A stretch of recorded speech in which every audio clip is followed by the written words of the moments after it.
334 രാഷ്ട്രീയ പാർട്ടികളുടെ രജിസ്ട്രേഷൻ റദ്ദാക്കി കേന്ദ്ര തെരഞ്ഞെടുപ്പ് കമ്മീഷൻ. കേരളത്തിൽ നിന്നുള്ള 6 പാർട്ടികളുടെ രജിസ്ട്രേഷനാണ് റദ്ദാക്കിയത്. വിവരങ്ങളുമായി വിഷ്ണു തലവൂർ ഞങ്ങളുടെ പ്രതിനിധി ചേരുന്നു. വിഷ്ണു, തെരഞ്ഞെടുപ്പ് കമ്മീഷനെതിരായി നിരന്തരമായ വലിയ ആക്ഷേപങ്ങൾ ഉയരുന്നൊരു ഘട്ടത്തിൽ കൂടിയാണ് ഇത്തരത്തിലുള്ള നടപടി.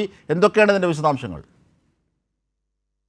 334 പാർട്ടികളുടെ രജിസ്ട്രേഷനാണ് ഇപ്പോൾ തെരഞ്ഞെടുപ്പ് കമ്മീഷൻ റദ്ദാക്കിയിരിക്കുന്നത്. പ്രത്യേകിച്ച് തെരഞ്ഞെടുപ്പുകളിൽ ഈ രജിസ്ട്രേഷൻ റദ്ദാക്കിയത് 29 വിഷ്ണു എന്തോ തടസ്സമുണ്ടെന്ന് തോന്നുന്നു. എന്തായാലും 334 രാഷ്ട്രീയ പാർട്ടികളുടെ രജിസ്ട്രേഷൻ റദ്ദാക്കുകയാണ് കേന്ദ്ര തെരഞ്ഞെടുപ്പ് കമ്മീഷൻ ചെയ്തിരിക്കുന്നത്. കമ്മീഷനെതിരായി നിരവധി പ്രതിഷേധങ്ങൾ, ആരോപണങ്ങളൊക്കെ ഉയരുന്നു. പ്രത്യേകിച്ച് ബീഹാർ വോട്ടർ പട്ടികയുടെ പശ്ചാത്തലത്തിൽ SIR നടപ്പാക്കുന്നതുമായി ബന്ധപ്പെട്ട്. മാത്രമല്ല, പല സംസ്ഥാനങ്ങളിലെയും ഇതുമായി ബന്ധപ്പെട്ട് ഇടത് എംപിമാരൊക്കെ വലിയ ആക്ഷേപം പാർലമെൻറ്റിൽ ഉന്നയിക്കുന്നു. അതിനെ തുടർന്ന് മറ്റ് സംസ്ഥാനങ്ങളിലും ഇത്തരത്തിൽ വോട്ടർ പട്ടിക ക്രമക്കേടുകളും ഒക്കെ ചൂണ്ടിക്കാട്ടി കൂടുതൽ ഇന്ത്യ മുന്നണി സഖ്യത്തിലെ നേതാക്കന്മാർ രംഗത്തെത്തുന്നൊരു പശ്ചാത്തലം, ഇങ്ങനെ നിലനിൽക്കുന്ന ഒരു പശ്ചാത്തലം തെരഞ്ഞെടുപ്പ് കമ്മീഷൻ്റെ ഓഫീസിലേക്ക് ഇതാ പ്രതിഷേധ മാർച്ച് ഇന്ത്യ മുന്നണി ആസൂത്രണം ചെയ്തിരിക്കുന്നു. ഇങ്ങനെയൊക്കെയുള്ളൊരു പശ്ചാത്തലത്തിലാണ് 334 രാഷ്ട്രീയ പാർട്ടികളുടെ രജിസ്ട്രേഷൻ റദ്ദാക്കുന്നത്. എന്ത് മാനദണ്ഡം, അതടക്കമുള്ള വിശദാംശങ്ങളുമായാണ്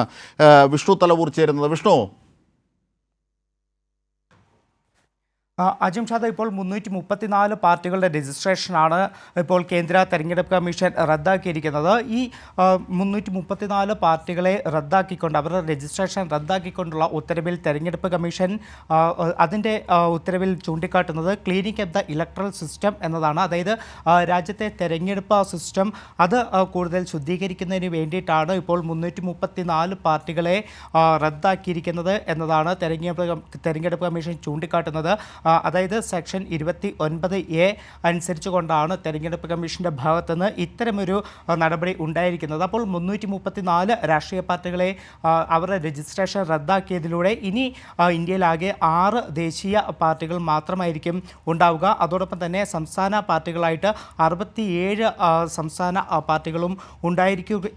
ഇനി അത്രയും മാത്രമേ കാണുകയുള്ളൂ എന്നതാണ് കേന്ദ്ര തെരഞ്ഞെടുപ്പ് കമ്മീഷൻ അറിയിച്ചിരിക്കുന്നത്. നിലവിൽ 6 ദേശീയ പാർട്ടികൾ എന്ന് പറയുന്നത് Aam Aadmi, BSP, BJP, CPIM, Indian Congress, national people's party, ഈ 6 പാർട്ടികൾക്ക് മാത്രമാണ് ദേശീയ പാർട്ടി എന്നൊരു അംഗീകാരം കേന്ദ്ര തെരഞ്ഞെടുപ്പ് കമ്മീഷൻ നൽകിയിരിക്കുന്നത്. അതോടൊപ്പം തന്നെ 67 പാർട്ടികൾക്ക് സംസ്ഥാന പാർട്ടികൾ എന്നൊരു അംഗീകാരം കൂടി കേന്ദ്ര തെരഞ്ഞെടുപ്പ് കമ്മീഷൻ നൽകിയിട്ടുണ്ട്. ഇതിനപ്പുറത്തേക്കാണ് 334 പാർട്ടികളുടെ രജിസ്ട്രേഷൻ കേന്ദ്ര തെരഞ്ഞെടുപ്പ് കമ്മീഷൻ റദ്ദാക്കിയിരിക്കുന്നത്. അതോടൊപ്പം തന്നെ കേരളത്തിൽ നിന്നുള്ള 6 പാർട്ടികളെയും ഇപ്പോൾ കേന്ദ്ര തെരഞ്ഞെടുപ്പ് കമ്മീഷൻ ഒഴിവാക്കിയിട്ടുണ്ട്.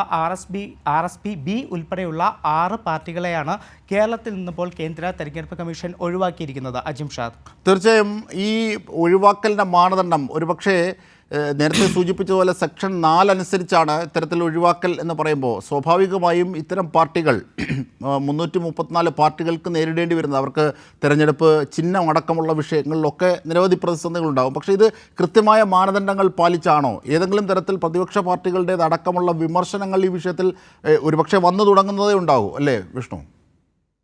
അജിംഷാദ്, തീർച്ചയായിട്ടും പ്രതിപക്ഷ പ്രതികരണങ്ങൾ ഇതുവരെ വന്നു തുടങ്ങിയിട്ടില്ല. കാരണം അല്പം മുന്നെയാണ് കേന്ദ്ര തെരഞ്ഞെടുപ്പ് കമ്മീഷൻ്റെ ഭാഗത്തുനിന്നും ഇത്തരമൊരു ഉത്തരവ് നിലവിൽ വന്നത്. കേന്ദ്ര തെരഞ്ഞെടുപ്പ് കമ്മീഷൻ്റെ വെബ്സൈറ്റിലാണ് ഈ ഒരു ഉത്തരവ് അവർ അല്പം മുന്നേ അപ്ലോഡ് ചെയ്തത്. അതിൽ തന്നെ ഏറ്റവും പ്രധാനമായി ഇവർ ചൂണ്ടിക്കാട്ടുന്നത് cleaning of the electoral system എന്ന് പറഞ്ഞുകൊണ്ടാണ് 334 പാർട്ടികളുടെ രജിസ്ട്രേഷൻ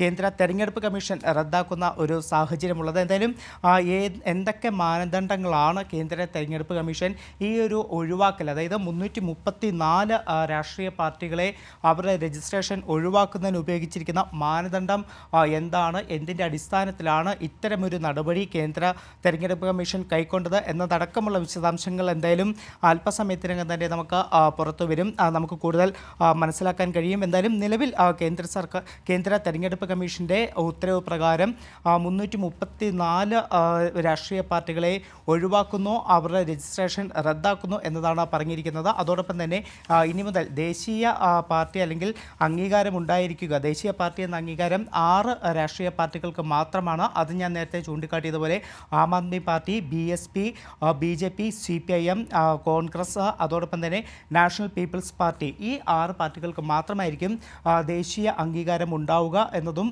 കേന്ദ്ര തെരഞ്ഞെടുപ്പ് കമ്മീഷൻ ഇപ്പോൾ അവരുടെ ഉത്തരവിലൂടെ വ്യക്തമാക്കിയിട്ടുണ്ട്. അജിംഷാദ്, തീർച്ചയായും അംഗീകാരമില്ലാത്ത രാഷ്ട്രീയ പാർട്ടികളുടേതാണോ കൂട്ടത്തോടെ ഈ രജിസ്ട്രേഷൻ റദ്ദാക്കുന്നത്? തെരഞ്ഞെടുപ്പ് കമ്മീഷൻ്റെ നടപടി കൂടുതൽ പരിശോധനകൾക്ക് വിധേയമാക്കേണ്ടതുണ്ട്. അത്തരത്തിലാണ്. എന്തായിരുന്നാലും ഇപ്പോഴത്തെ വിവരങ്ങൾ കേരളത്തിലെ 6 പാർട്ടികൾ ഉൾപ്പെടെ രാജ്യത്തെ 334 പാർട്ടികളുടെ രജിസ്ട്രേഷനാണ് കേന്ദ്ര തെരഞ്ഞെടുപ്പ് കമ്മീഷൻ റദ്ദാക്കിയിരിക്കുന്നത്. അതിൻ്റെ വിവരങ്ങളാണ് വിഷ്ണു തലവൂർ ഞങ്ങളുടെ പ്രതിനിധി നൽകിയത്.